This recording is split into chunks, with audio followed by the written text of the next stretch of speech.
Hello viewers, welcome to Elimu TV, which is your station where you get to watch and learn. I'm your tutor Mr. Mangi Francis, taking you through physics form 3. Stay tuned and do pay attention throughout the lesson. So what are the goals of this lesson? By the end of the lesson, you'll have achieved the following.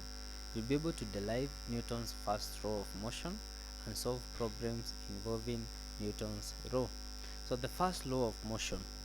A body will remain at rest or move in a constant velocity unless it is acted on by a net external resultant force.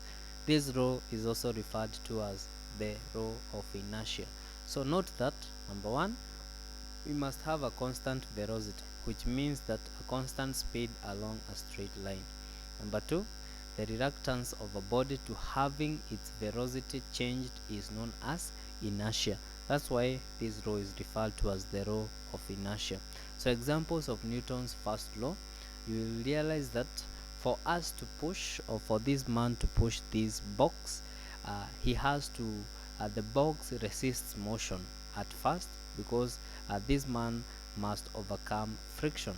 At the same time, you will realize that the card, uh, postal card, having the coin on top of it pressed on a tumbler, if we flick the card here at a very high velocity, the coin resists motion and therefore it drops into the tumbler.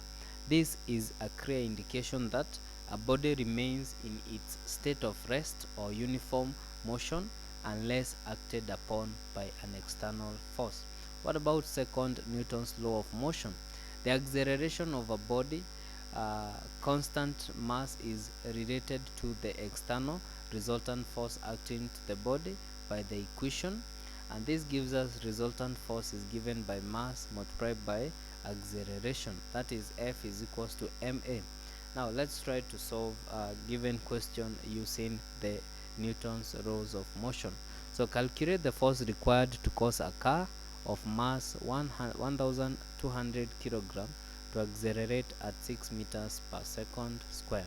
So remember, from the second Newton's law of motion, which is abbreviated as F is equals to ma, we have the mass, therefore we multiply by acceleration, and the net force therefore becomes 7,200 Newton. So let's see whether we got to understood the concept of this lesson.